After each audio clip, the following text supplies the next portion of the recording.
Internet on lahinguväli. Küberkuritegevus on kontrolli alt väljas ja nüüd on valitsus otsustanud vastu hakata. Eraettevõtted said just rohelise tule, et hakata vasturünnakuid korraldama petturite ja küberohtude vastu. Nad väidavad, et see on ainus viis interneti turvalisena hoidmiseks. Kuid see on kõik vale. Hetkel, kui need ettevõtted vastulöögi annavad, oled sina sihikule võetud. Välismaised häkkerid ei kavatse niisama istuda ja lööki vastu võtta. Nad maksavad kätte ja nad ei sihi ettevõtteid. Nad siivad panku, haiglaid ja elektrivõrke. Digikaitseajast on läbi. See on uus erastatud globaalne sõda ja sina oled kahuriliha. 12. augustil 2026 muutis president Donald Trump kübersõja reegleid ühe sulejoonega. Uus föderaalprogramm annaks USA erasektori ettevõtetele seadusliku õiguse alustada omaenda ründeid küberruumis. Selle asemel, et lihtsalt oma võrke kaitsta, võiksid ettevõtted nüüd vastulöögi anda välismaistele küberkuritegelikele organisatsioonidele. Föderaalse kontrolli all lubatakse ettevõtetel läbi viia nii küberjälitust kui ka kübermõjuoperatsioone. Ameerika ettevõtted on relvaks muudetud. Valge Maja väidab, et see on vajalik samm sõjakäigu muutmiseks, mida USA on seni kaotanud. FBI, enda interneti kuritegude kaebuste keskuse ehk IC3 statistika näitas probleemi ulatust. 2023 aastal ületasid USA's küberkuritegudest teatatud kahjud $500 miljardi piiri. 2024 aastaks oli see number jõudnud $16 miljardi. Ja 2025 aastal välja pressisid küberkurjategijad Ameerika sihtmärkidelt tohutud $21 miljardit. Aasta-aastas liiguvad need numbrid jõuliselt vales suunas ja ei paista, et see muutuks. Tehisintellekti ja krüptoraha plahvatuslik kasv on ohtu ainult suurendanud. Kuna enamik ettevõtteid ei teata turvarikkumistest ega küberkuritegudest, on tegelikud numbrid tõenäoliselt palju hullemad. Aastakümneid lasi Ameerika õiguskaitseorganitel sellega tegeleda. Erinevad valitsusasutused said ülesandeks uurida küberkuritegevust, samal ajal kui Justiitsministeerium esitas süüdistusi välismaistele kuritegelikele organisatsioonidele. Sealt edasi toetus Washington liitlastele, et kurjategijad tabada ja kohtu ette tuua. Kuid see süsteem pole ilmselgelt toiminud. Midagi pidi muutuma. USA võib esitada süüdistusi ja taotleda väljaandmist, kuid kui need sihtmärgid on detsentraliseeritud sündikaadid, mis tegutsevad maailma kõige varjulisemates paikades, siis pole sellest kasu. Nad on liiga kaugel, et Washington saaks midagi ette võtta. Föderaalvalitsus saab seadusi jõustada omaenda geograafilistes piirides, kuid need reeglid ja süsteemid ei kehti interneti piiritus avaras maailmas. Nii otsustas Washington minna teist teed. Nad loobusid mõttest, et valitsus ja õiguskaitseorganid võitleksid kuritegelike võrgustikega. Selle asemel lasid nad seda teha eraettevõtetel. Nad otsustasid legaliseerida küberkapperluse. Sajandeid tagasi seisid globaalsed impeeriumid silmitsi sarnase probleemiga avamerel. Nad suutsid kontrollida oma maid, kuid ookeanid olid avarad, seadusetud ja piraate täis. Selle asemel, et ehitada suuremaid laevastikke ja pidada sõdu, otsustasid valitsused oma mereturvalisuse sisse osta. Nad andsid välja kapperkirju eralaevakaptenitele. Tavalistest kaupmeestest said seaduslikud piraadid ehk kapperid. Need palgatud laevastikud said õiguse vaenlase laevu jahtida ning vastutasuks said nad osa röövitud kaubast. See oli odav ja tõhus ning võimaldas impeeriumitel vaenlastest vabaneda ilma omaenda laevu ohtu seadmata. Kapperlus keelustati lõpuks 19. sajandil, kuni Valge Maja tõi selle taas ellu. USA ei saa küberkuritegevusega üksi sõdida. Digitaalseid meresid on lihtsalt liiga raske kontrollida. Nii et nüüd tuuakse kapperlus tagasi, kuigi see on riietatud diplomaatilisse sõnavarasse.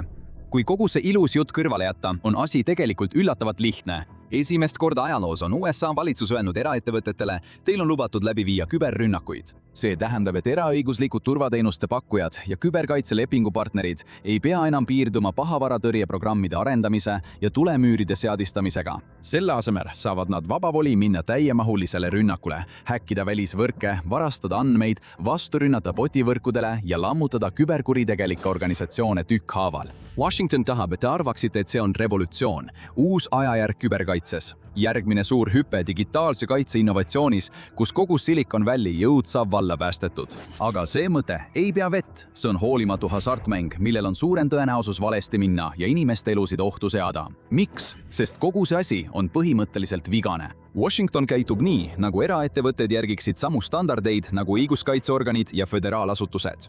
Nad ei tee seda.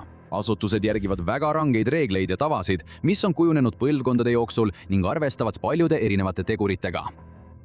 Eraettevõtetel on aga üks prioriteet, mis on kõigest muust tähtsam – kasum. Ameerika Ühendriikide valitsusel on otsene huvi välismaiste küberkurjategijate tabamisel, et hoida oma rahvast turvalisena ja kaitsta oma ettevõtteid. Eraturbefirmat huvitab ainult see, kui palju raha saab ta kuritegelike organisatsioonide jahtimisest teenida.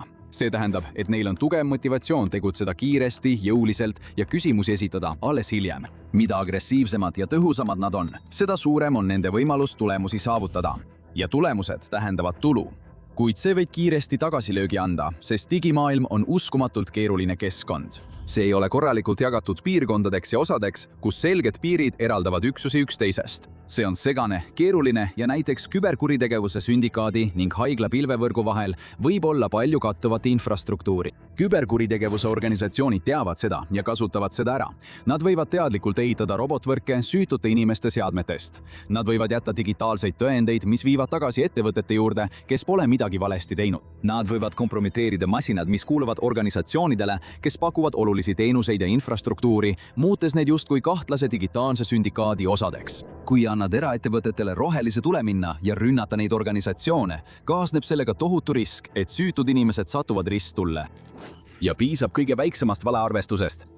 Kõige väiksem viga või tähelepanematus. Ja äkitselt on eratervishoiu andmebaasid häkitud, veepuhastusvõrgud lülituvad välja ja pangandesplatvormid on kompromiteeritud. Just sel põhjusel on nii paljud küberturbeeksperdid selle vasturünnaku kontseptsiooni vastu nii kaua sõna võtnud. Nad teadsid, et see muudab tavalised inimesed kübersõja kontrolli alt väljudes kaasnevateks ohvriteks. Erru läinud admiral Michael S. Rogers ütles selle võib-olla kõige paremini, kui ta 2017 aastal esines USA esindajate koja relvajõudude komitees. Ta väitis, et vasturündamine tooks lihtsalt kaasa rohkem relvamehi Metsiku Lääne tänavatel.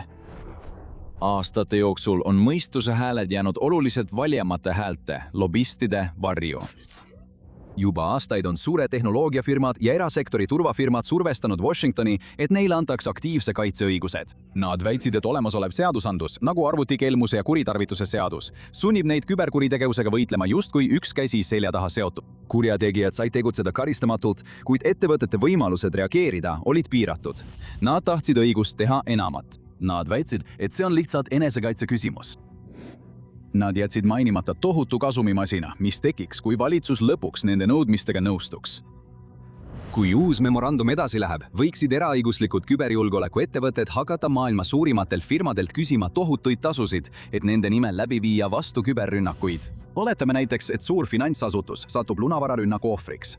Varem pidid nad esitama aruanded FTC-le ja IC3-le ning lihtsalt lootma parimat. Samal ajal pidid nad lootma omaenda ettevõttesisestele turvameeskondadele, et taastada kaotatud failid ja saada oma süsteemid uuesti tööle. Samal ajal jätkab lunavararühm oma tegevust, sihtides sama ettevõtet vaid mõne nädala pärast uuesti. Selle uue seadusandlusega võiks ettevõtte selle asemel palgata kübersõjaüksuse, et vastulöök anda neile, kes neile liiga tegid, ja lahing algaks. Mõlemad pooled võivad tahtlikult või tahtmatult põhjustada tõsist kahju süütutele organisatsioonidele ja tsiviilteenustele. Kuid töövõtja ei hooli sellest, nemad saavad ikka tasu. Võib-olla kõige hirmutavam on see, et neid ei karistata isegi siis, kui keegi saab nende vigade tõttu viga. See on memos selgelt kirjas. Tavaliselt, kui eraettevõte kahjustaks kogemata kolmandat osapoolt oma tegevusega, võetaks ta vastutusele. Pole tähtis, kus see juhtub. Rahvusvaheline õigus on sellistes asjades üsna ühtne. Aastaid on sama loogika kehtinud ka kübersõjasektoris. Kui küberturbeettevõte ründaks kuritegelikku andmebaasi ja lilitaks kogemata süütu ettevõtte süsteemi võrguühenduseta, karistataks seda. Sellest tulenev tsiviilkohtumenetlus võiks isegi ettevõtte täielikult pankrotti viia. Kuid see memorandum toob sisse uue dünaamika, õigusliku puutumatuse. See võimaldab heaks kiidetud töövõtjatel tegutseda nagu riigi agendid, teenides riigi julgeolekut, ja see staatus annab neile teatud kaitsetaseme. Kui mõni neist digitaalseist pearahaküttidest eksib, ei saa nende ohvrid nende vastu kohtusse pöörduda. Nad tegutsesid ju föderaalvalitsuse volituse ja heakskiiduga. Memos on isegi üksikasjalik selgitus selle kohta, mis peaks juhtuma, kui või tõenäolisemalt millal midagi valesti läheb. Kui heaks kiidetud ettevõte sihib kogemata süütut Ameerika võrku või ettevõtet, on juhised selged. Nad peavad tegevuse lõpetama, püüdma kahju minimeerida ja teavitama riiklikku koordineerimiskeskust. Midagi karistamise või vastutusele võtmise kohta pole mainitud. Sõna vastutus ei esine dokumendis kordagi. Kui eraõiguslik kaitseettevõte lekib sinu isiklikku teavet välismaise küberkuritegeliku rühma ründamise käigus, sul puudub igasugune õiguskaitsevõimalus. Sa oled lihtsalt kõrvalkahju digitaalsel lahinguväljal, kus mõlemal poolel on kõik põhjused olla võimalikult agressiivsed ja halastamatud. Ühel pool on riigi volitatud eraründajad, kes saavad tasu ainult siis, kui nad tulemusi saavutavad. Loomulikult kasutavad nad oma tööriistu maksimaalselt selle eesmärgi saavutamiseks. See tähendab selliseid asju nagu automatiseeritud skriptid, agressiivsed vastumeetmed ja jõhkrad ründekoodid, mis on loodud petturite tegevuse seestpoolt hävitamiseks. Teisel pool on kriminaalsed sündikaadid ise. Nad on aastakümneid teeninud tohutuid summasid raha pettuste ja tumeda veebi andmemüügiga. Nad ei kavatse alla anda lihtsalt sellepärast, et USA valitsus otsustas karmimalt tegutseda. Nad kohanevad. Nad hakkavad püüniseid seadma ja tekitavad nii palju kaost kui võimalik. Need ei ole amatöörid, nad on külmad kalkuleerivad professionaalid. Nad seavad üles peibutussüsteemid ja surnud mehelülitid, nii et kui nende servereid rünnatakse, maksavad süütud inimesed selle eest hinda. Ja niipea, kui nad kahtlustavad, et midagi võib valesti olla, lasevad need häkkerid valla ussid ja muud pahavara.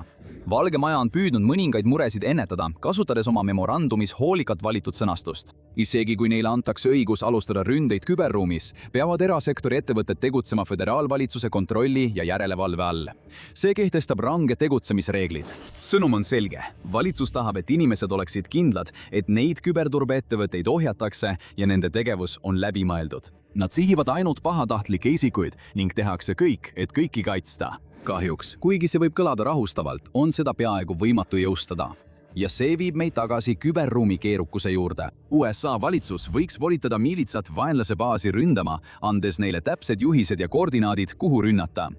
Kui luureandmed on usaldusväärsed ja juhiseid järgitakse, ei tohiks keegi teine viga saada. Aga kui USA valitsus lubab erakaitsefirmal tegutseda küberkuritegeliku jõugu vastu, on tegemist hoopis teistsuguse olukorraga.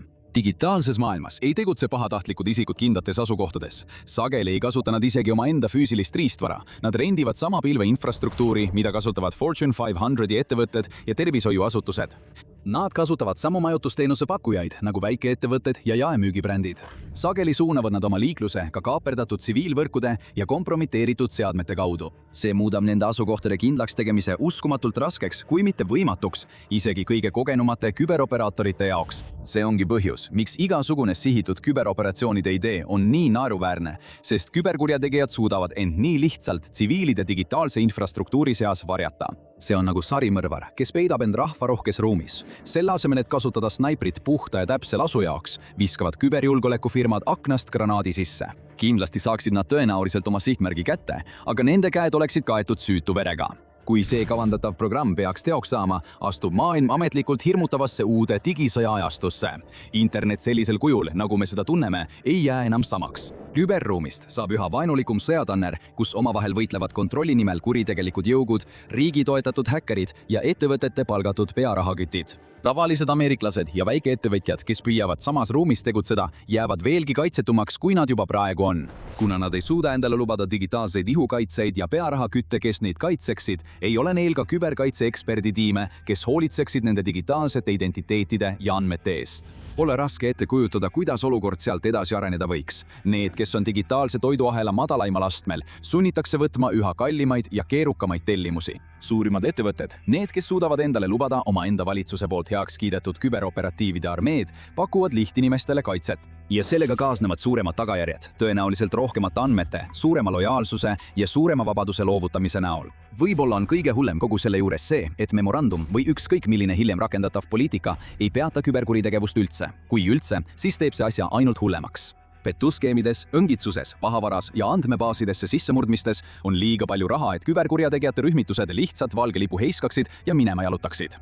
Nad kasutavad lihtsalt veelgi pimedamaid, salakavalamad ja nutikamaid võtteid. Nad hakkavad kasutama masinõppe ja närvivõrkude võimalusi oma pahatahtlike eesmärkide saavutamiseks ja nad asetavad palju süütuid inimesi enda ja nende ettevõtete vahele, kes neid taga ajavad. Selle asemel, et olla üksikud juhtumid, saavad neist regulaarsed sündmused ning need on vältimatud kõrvalsaadused uuest ja täiustatud küberkuritegevuse vastasest sõjast. See ei ole see, kuidas küberkaitse peaks toimima. Tõeline turvalisus tuleb tugevamasse arhitektuuri investeerimisest, küberkuritegevusega tegelevate õiguskaitseasutuste tugevdamisest ja suurimate tehnoloogiaettevõtete sundimisest arendama tugevamat tarkvara. See nõuab seaduste reformimist, et kaitsta üksikisiku digitaalseid õigusi, mitte muretseda mitme miljardi dollari suuruste ettevõtete pärast. Sest kui uus digitaalne sõda algab, kannatame meie kõik, ülejäänud. Mida arenenumaks muutub tehnoloogia, seda arenenumaks muutuvad ka küberkurjategijate tööriistad ning nad ei peatu millegi ees, et saada, mida tahavad.